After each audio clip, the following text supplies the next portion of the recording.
duulaankii Saddam Hussein ee Kuwait, colaaddii kala fogeysay Carabtii Mideysneed.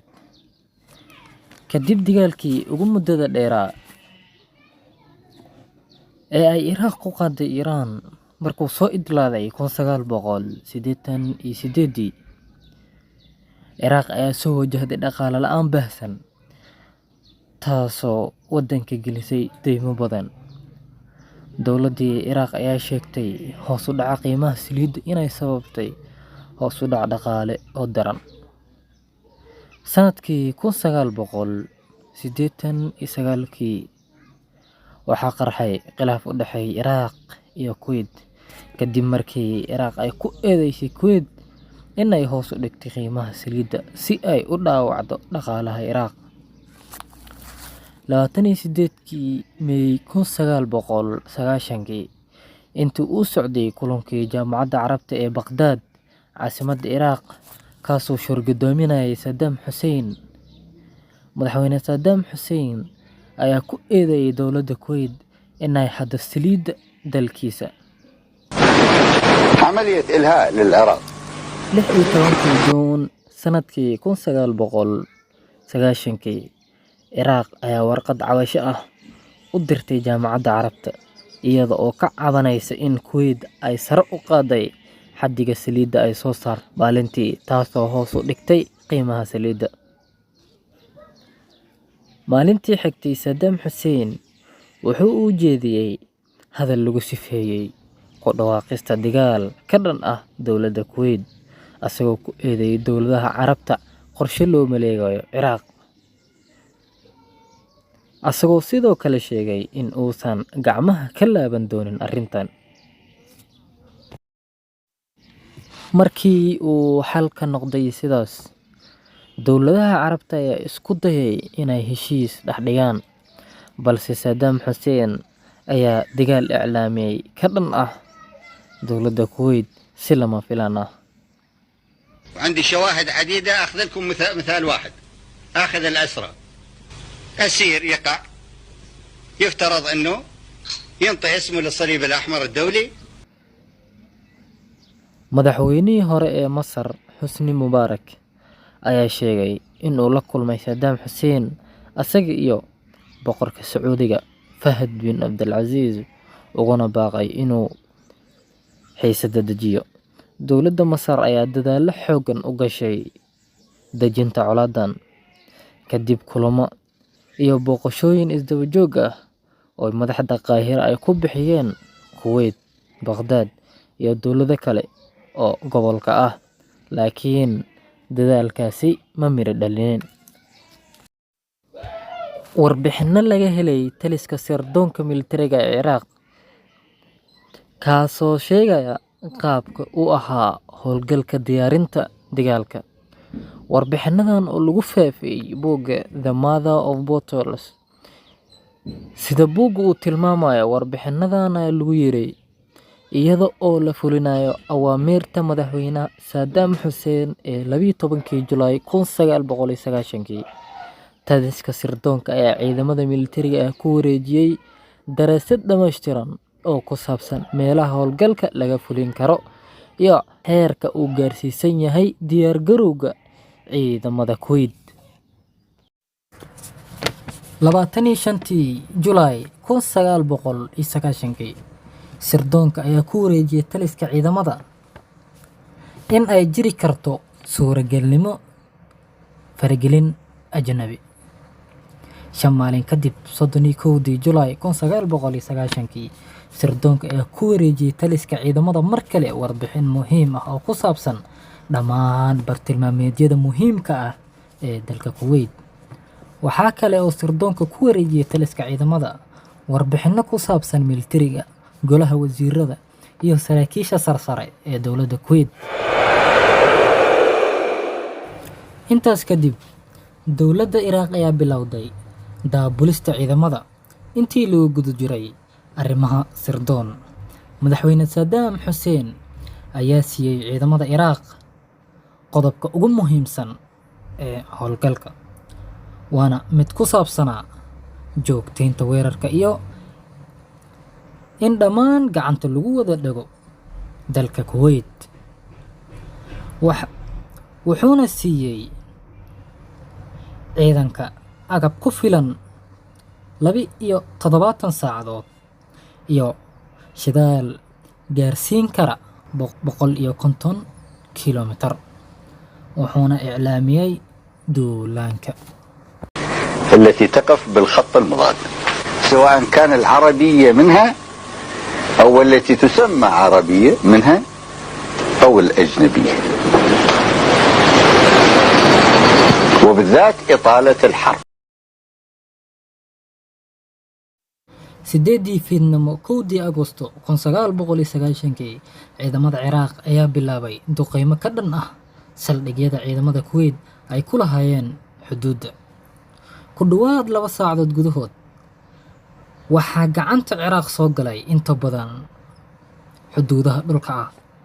dowladda Ciraaq ayaa sii waday dagaal waxayna qabsatay inta ugu badneed dalka Kuwait ilaa jasiiradda Velka oo ciidanka ay iska caabin ka wadeen. waqtigaas Kuwait waxay gaar weydiisatay dalalka Carabta, laakiin waqtiga ayaa midaas saamixin. habeenkii xigay ee 2 Agoosto 1990 ciidanka Ciraaq ayaa wada qabsaday Kuwait oo dhan, maadaama ciidamada Ciraaq ee weerarka qaada ay ahaayeen 150,000 oo askari, halka ciidamada difaaca ee Kuwait ay ahaayeen kaliya 17,000 oo askari. intaas kadib caalamka ayaa ku baraarugay, waxaana bilaabmay howlgalka dib u soo celinta dowladda Kuwait.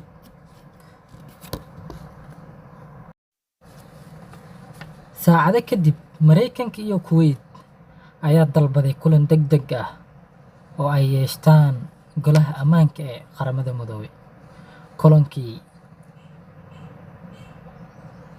kulanka ayay golaha ammaanka ku cambaarayeen duulaankani, waxayna amreen in Saddam Hussein uu la baxo ciidankiisa.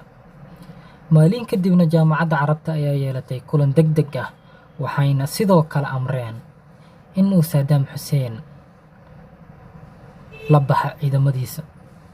6 Agoosto 1990 golaha ammaanka ee qaramada midoobay ayaa soo saaray cunaqabateyn ka dhan ah dowladda Ciraaq. madaxweyne Saddam Hussein sidoo kale wuxuu calanka dalkiisa ku biiriyey kalimadda Allahu Akbar oo aan markii hore ku jiri jirin, si uu ugu helo taageero kooxaha islaamiga ah ee ka dagaalama halkaasi.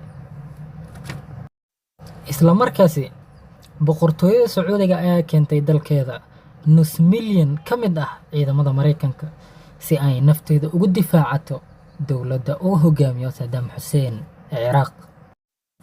dagaalkii wuu qaraaday markaan 29 November 1990 qoraal ayaa ka soo baxay golaha ammaanka ee qaramada midoobay kaasoo u dhignaa sidaan: waa inay dowladda Ciraaq ugu baxdaa Kuwait si degdeg ah ilaa laga gaaray 15 Janwari 1991. dhanka kale Mareykanka wuxuu abaabulay xulafo ka koobnay 34 waddan si loo fuliyo go'aanada golaha ammaanka ee qaramada midoobay. kadib saacado waa berigii hore ee 16 Janwari markuu uu dhamaaday waqtiga ay qaramada midoobay u qabatay dowladda Ciraaq, Mareykanka iyo xulafadiisa ayaa bilaabay duqeymo ka dhan ah dowladda Ciraaq kuwaas oo ku sugnaa dalka Kuwait.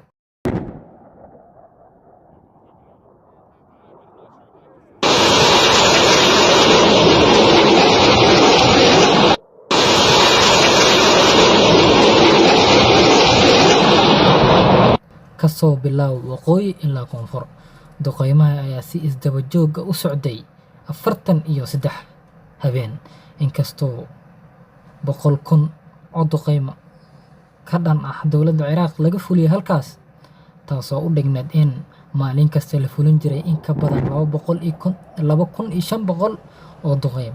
waxaa la adeegsaday in ka badan 60 tan oo waxyaabaha qarxa ah.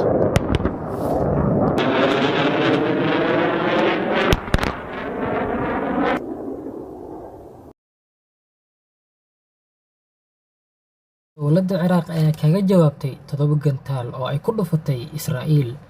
10 gantaalo kale waxa ay la beegsatay Sacuudiga. Mid ka mid ah gantaaladaas ayaa ku dhacay saldhig ciidan u lahaa Mareykanka. Halkaasi waxaa ku dhintay 18 sargaal oo ciidanka Mareykanka ka tirsanaa.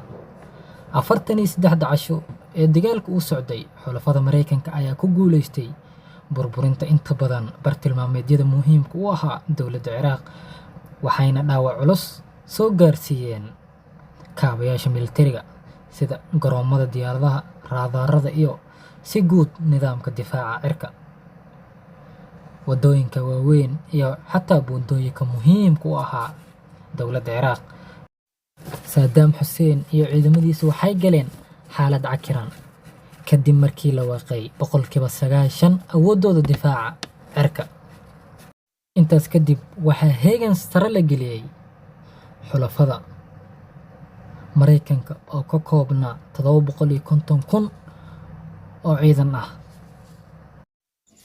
Kadib markii heegan sare la geliyay 750,000 oo ka tirsan xulafada Mareykanka, 24 February waxaa bilaabmay howlgal dhulka ah ee xureynta Kuwait. 100,000 oo askari oo ku hubeysnaa kumanaan taangi dagaal iyo 100 ka mid ah gantaalada, kuwaasoo taageero ka helayay 1,000 diyaaradaha dagaalka ah ayaa bilaabay howlgalkaas. Maalintii xigtay ee dagaalka dhulka, xulafada ayaa ku guuleystay in ay jaraan buundooyinka saadka u soo marayay ciidamada Ciraaq. 26 February ciidanka Ciraaq waxay bilaabeen dib u gurasho iyo ka bixidda dalka Kuwait kadib markii ay soo gubeen ceelashii muhiimka u ahaa ee shidaalka ee dowladda Kuwait. Diyaaradaha dagaalka ee Mareykanka ayaa ka hirin ciidamada Ciraaq ee dib ugu baxayay dalka Kuwait, waxayna halkaas ku burburiyeen 1,500 oo ka mid ah gaadiidka dagaalka ee dowladda Ciraaq. Waxaana lagu magacaabay wadada xiriiraysa labada dal wadada geerida ama jidka geerida.